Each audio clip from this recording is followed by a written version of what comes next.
So everybody has a date in their life that they'll never forget, right? Could be the day that you got married.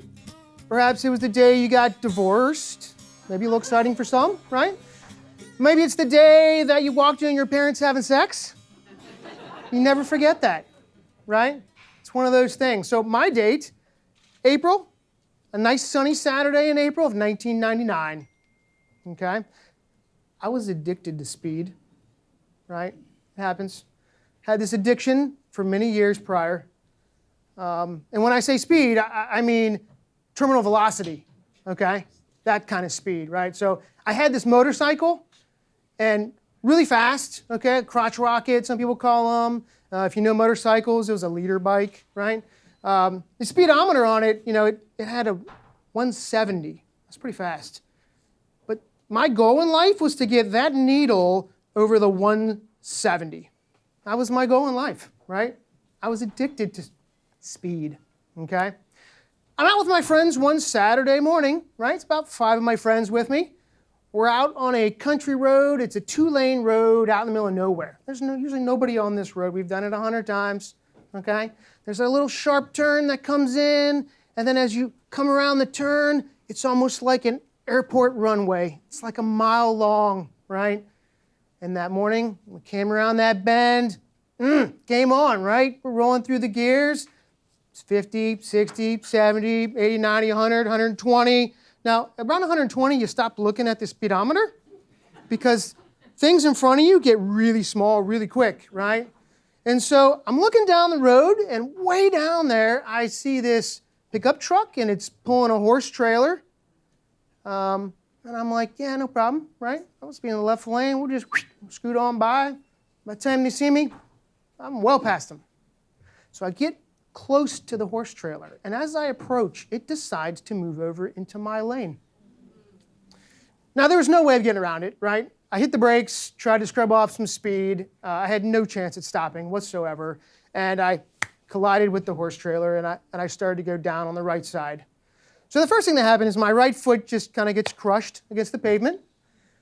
My right forearm hits the ground and shatters, and of course, my head hits the pavement. I'm out. Right? So I don't remember anything from this point on.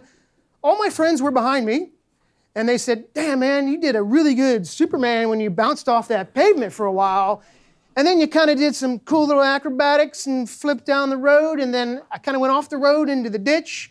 Thank God I didn't make it to the tree line. But as I was sliding in the dirt, my helmet was scraping up dirt from the ground because I was face down at that point, and it was just shoveling it down my mouth. And so when they got to me, they had to clear my airway and get me breathing again. And shortly thereafter, I came to, and I'm looking up at everybody. And my first question, how's the bike? Priorities, right? That's important. And I'm pretty sure, I don't remember the exact response, but it was something politically correct like, dude, it's cool, man. It's good. Don't worry about it. Somebody's holding my head, and then a few minutes later, paramedics arrive, and they scoop me up, and they put me in the ambulance, and they take me to the hospital. Once I'm at the hospital, they run all the tests, and apparently what I already knew about my foot and my arm, I found out that my head had some issues. In doctor's terms, it's really long wording, and I can't spell it or pronounce it, but it sounded pretty important, pretty big deal. And my internals were just kind of beat to death, right? So inside my body cavity, everything was bruised and lacerated. So I wasn't doing real good, okay? Fast forward, sometime later, I'm in the hospital still. Virginia State Police shows up. He's like, sir, I need to interview you and get your statement on this accident. And so I give him my statement of, I don't remember a damn thing. And he goes, okay, well, that's going to be a problem for me because I'm not going to be able to charge you with anything because all of your 5 friends, witnesses, they all had completely different stories. And I'm thinking, hell yeah, they did. Way to go, And so, the officer left and the days go by. And my nurse and I had a lot of conversations, and I'm not one just to kind of lay around.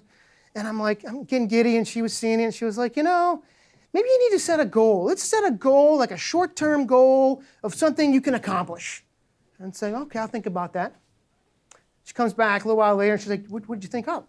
And I'm like, oh, so I'm really getting kind of tired of peeing in this bed on myself, right? And there's a bathroom right there. And my goal is to get into that bathroom and stand up and pee like a man. That's my goal.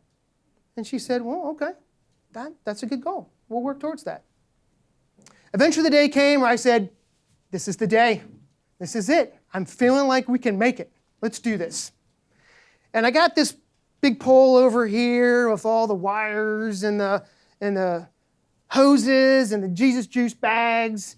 And I'm hanging on to this pole for dear life because that's what's holding me up over here. And my arm I can't use, and my whole right leg doesn't work. And I said, well, you can just kind of get under this armpit a little bit and hold me up, and we can scooch across the room, get in that bathroom. And that's what we did. And we get in the bathroom, and I'm kind of bobbling. I'm like, all right, well, I don't have hands, but you have a spare.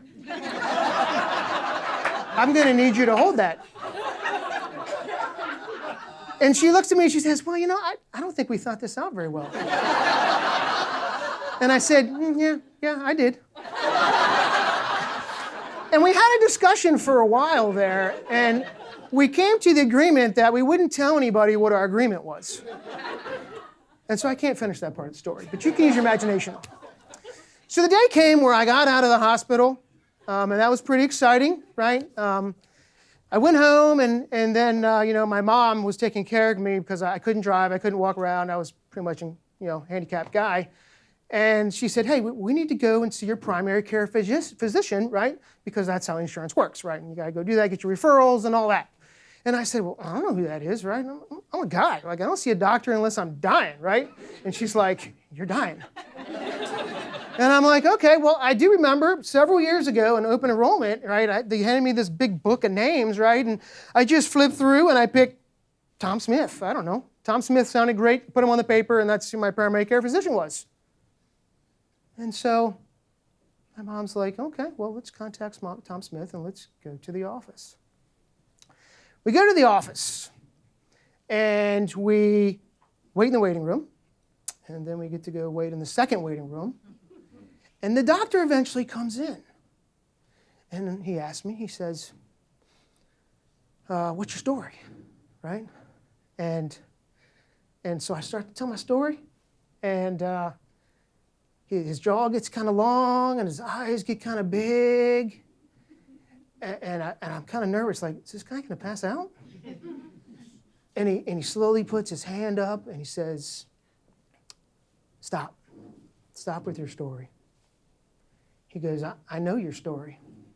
He goes, I know your story because I was there that day.